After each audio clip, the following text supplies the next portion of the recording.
I'm John Batiste, and I love J. Ross TV. What's up, y'all? This your boy J. Ross hanging out with my cat JB in the loop. Just finished up at the Shelton, y'all, with his one-man piano solo concert. And Jay, man, I got to tell you, man, you had a sold-out crowd, and you had them banging with just a piano, man. So where that kind of creativity come from, man, to put people in the mood for your type of music like that? Man, it's like a meditation kind of vibe. First, where you come in there and you ready to just listen and just forget about your problems and get to a vibe of peace.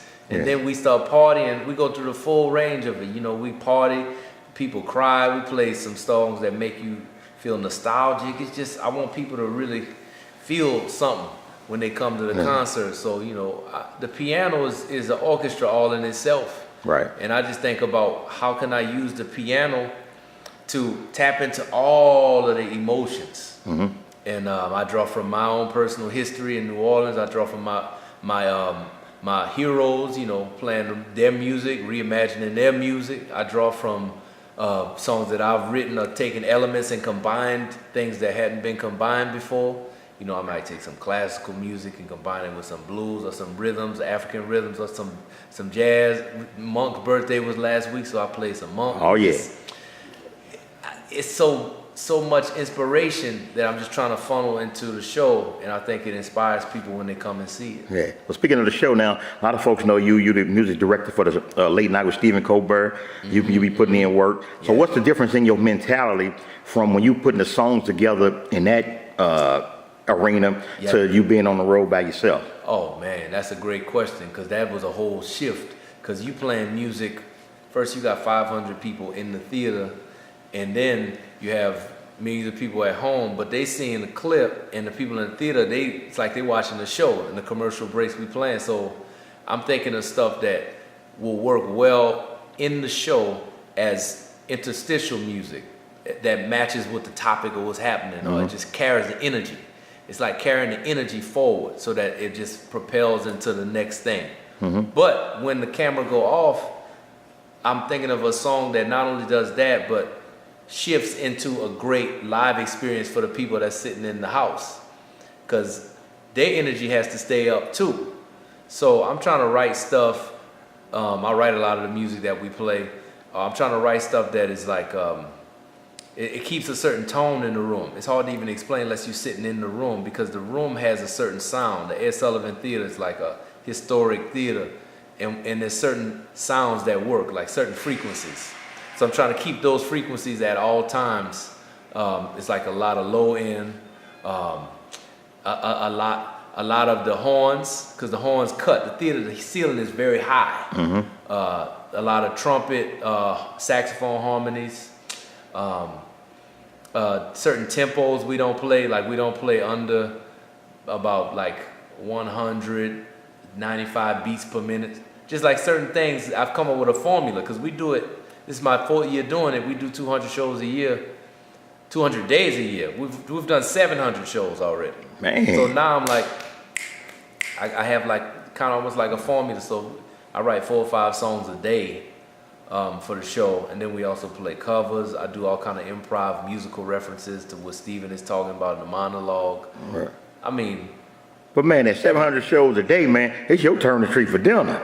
You know. Yeah. I don't want no White Castles either. I ain't trying to do no White Castle myself. Hey, but like when you think of the songs, when you sitting at the crib and you working on your piano, the creativity coming from you, what you can look outside and see the sky, the kids playing, and you can write to that. I get it. I get it from anything, really. That's good, man. That's tight. You know, it's open. Just like you be sitting in your house and you hear something that come on the radio, or you hear something on TV, or you talking to somebody on the phone and they bring up, you know, like I was talking to somebody the other day and it was like, man, 90s R&B is fire. And I just start digging into that catalog, and then I start finding songs that I used to hear when I was growing up. I was like, oh man, we could play that. That'll fit good in this kind of moment on the show. So you gotta have your antenna up. Oh yeah? Yeah.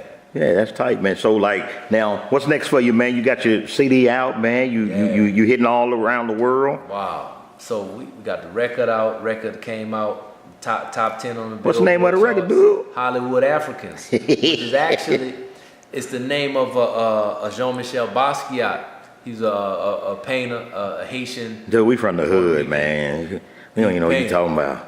What he live on the north side? No, he died, but you should know him. He's the only black painter who sold something that is at the level of Picasso. Straight up? 110 million this year. Say his name again? Jean-Michel Basquiat. I'm gonna look him up. You should see, that's why I'm doing it. I'm also writing a musical about him. That's tight, dude. We should definitely know about him.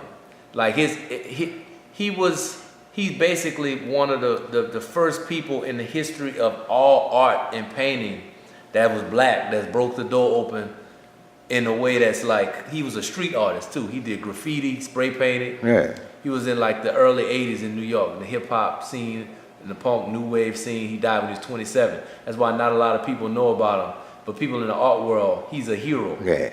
So he's got a painting from 1983 that I made, kind of pay homage to with the title of this record. Hollywood Africans is the name of the painting. He's talking about like African Americans in the entertainment industry, African Americans who have fought and created all of this art and culture, but were marginalized and kind of had to figure out a way to be themselves, but also having to wear a mask to do their craft. Yeah. And I'm saying like, I don't even have to wear a mask because they done that. So now this record that I made is very like, it's stripped down. It's just me, who I am.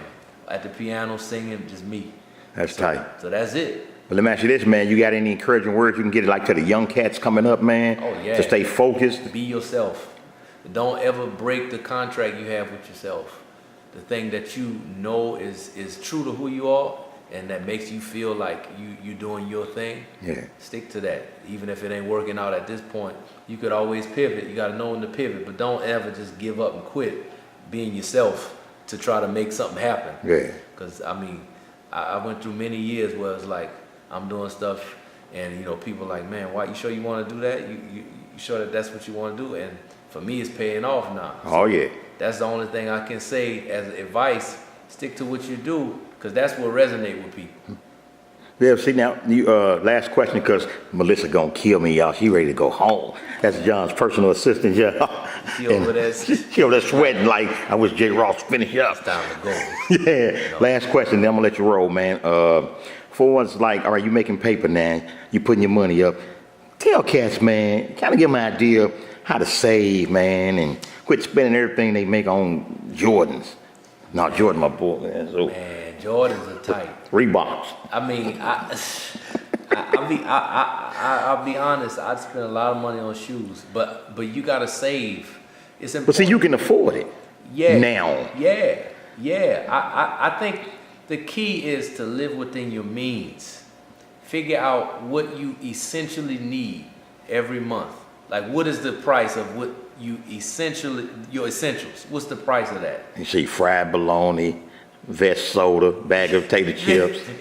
Your essentials. I mean, you won't put that on your list. Yes, you can put that on your list. But I mean, it's like, if you have your essentials covered, then, you know, treat yourself if you want. Yeah. It's all about living within your means. And now that I have some more leeway, I'm treating myself. Yes, sir.